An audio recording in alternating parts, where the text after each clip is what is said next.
मेरे नबी से पूछा गया, या रसूल अल्लाह क़यामत कब आएगी? आपने फरमाया ये अल्लाह को पता है कब आएगी। मेरे नबी से उस साइल ने पूछा, या रसूल अल्लाह कोई निशानी बता दें। तो आपने फरमाया जब माओं को जलील किया जाएगा तो क़यामत आ जाएगी। तो अल्लाह ताला क़यामत को कायम कर देगा।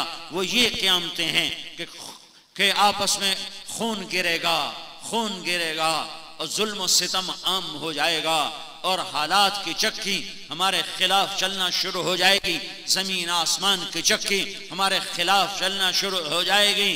तो इस वक्त हम सारे मजमे को तौबा की जरूरत है कि सिर्फ मेरे भाइयों इस खून के बहने के पीछे सिर्फ हुकूमत नहीं है, सिर्फ सियासी पार्टियां नहीं हैं। तारिक जमील के गुनाह भी इसके हिस्से में हैं। तारिक जमील का गुनाह भी इसका सबब है। आपके मेरे इज्तिमाई गुनाह भी इसका सबब हैं।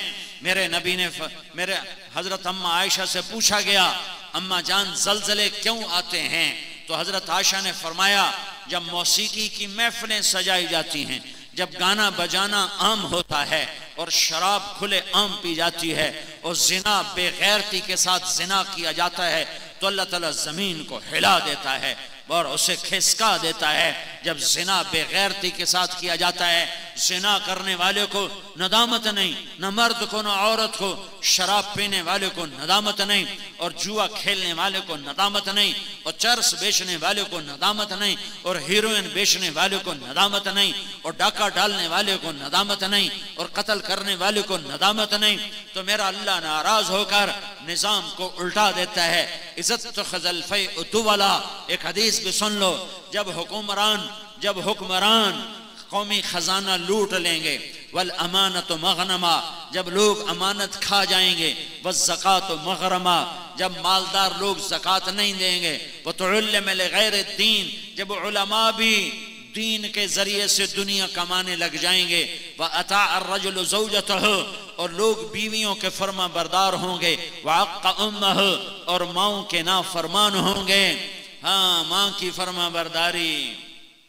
फर्मा बरदारी, फिर बताता हूँ, वाक़ौमहु व अदना सदीक़हु, और दोस्त को करीब करेंगे, वाक़सा अबाहु, और बाप को धक्के देंगे, और शुरबतुल खुमूर, और शराब पी जाएगी, वलुबिसल हरीर, और रेशम पहना जाएगा, और वर्तफतिल अस्वात फिल मसाजिद, और मस्जिदों में नफरत की फिजा कायम हो जाएगी और फिरकावारियत की आग भड़क उठेगी। वज़हरतिल कैनात वल मआज़िफ, नाचने वालियां गाने वालियां आम हो जाएंगी, मुहतरम हो जाएंगी, मुअज़्ज़ज़ हो जाएंगी। जब ये सारे काम होंगे तो फिर मेरा अल्लाह अपने अजाब के दरवाजे खोल देगा, गजब के दरवाजे खोल देगा। जब तक तौबा नहीं करेंगे अल्लाह के दरवाजे नहीं खुलेंगे। मेरे नबी ने फरमाया काश मेरी माँ जिंदा होती। हाँ, माँ की नाफरमानी पे क़यामत कायम हो जाती है। मेरे नबी ने फरमाया काश मेरी माँ जिंदा होती तो मैं अपनी माँ की ऐसी खिदमत करता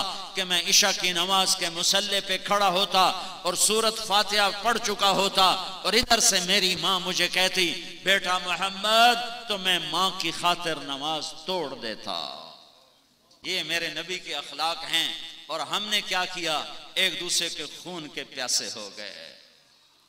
मुसलमान का खून को इतना सस्ता है, सातों जमीन आसमान से ज्यादा एक मुसलमान के खून का कतरा कीमती है। सातों जमीन आसमान से ज्यादा, पूरी कायनात के खजानों से ज्यादा, अर्श फर्श के खजानों से ज्यादा मुसलमान के खून का एक कतरा कीमती है। जब ये नाहक गिरता है तो जमीन से लेकर आसमान तक आग लग जाती है। इस फैसले का दिन दुनिया नहीं है, आगे जब अल्लाह बताएगा।